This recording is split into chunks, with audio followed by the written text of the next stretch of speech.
To quote Doctor Strange, Multiverse is a concept about which we know frighteningly little. but we actually know more about the MCU multiverse than it seems. At first it seems a little overwhelming and complicated. However, after this video, I guarantee you'll be able to understand the multiverse significantly better and flex on your friends that you understand the complex, convoluted plot of the movie. Before we get to the video, your multiversal self will come hunting after you if you don't subscribe right now. So hit that subscribe button, let's go on to the video.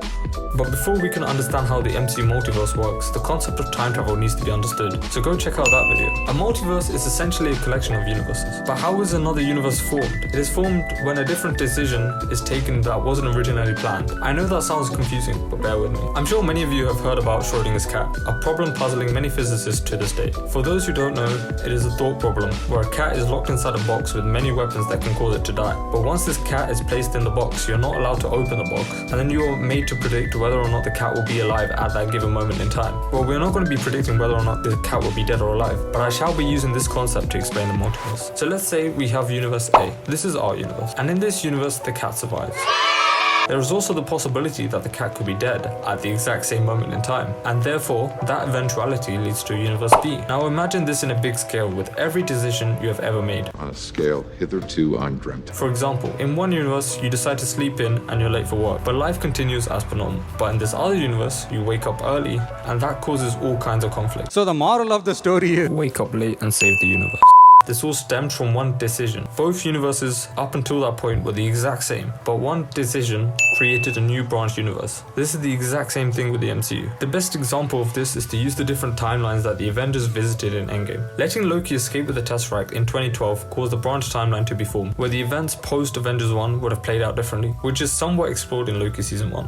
Then we have this 2014 timeline where Thanos wouldn't have been around to cause the blip, and therefore the blip wouldn't have happened. There would also be this 2013 timeline where Thor loses Mjolnir too soon, but then Cap also does fix up that loose end by returning the stones. This all makes sense, seeing as all these branch timelines, we still have the same faces of the superheroes we all know and love. But what about the universes with different faces, such as the universes of both Tobey Maguire and Andrew Garfield's Spider-Man, or even 838 that we see in Doctor Strange and the Multiverse of Madness? This isn't that well explained in the movies, but the main reason for this is mainly down to fan service. We can use the same probability logic to explain this. In the cases of the different looking Spider-Man, the probability event that caused this would have taken many centuries or even millennia ago. We can call these probability events nexus events. We learn about these in Loki. They are essentially one outcome that causes a branch timeline to be formed. Any of these timelines that lead to an eventual Kang variant is pruned by the TVA. But back to the Spider-Verse. The nexus event that caused a different face might simply be due to the fact that instead of couple A getting together and forming a line of descendants that led to a Spider-Man looking like Tom Holland, we instead get couple B, a line of descendants that created a Spider-Man that looks like Tobey Maguire and Andrew Garfield. This is all well and good, but why aren't there other superheroes in these timelines?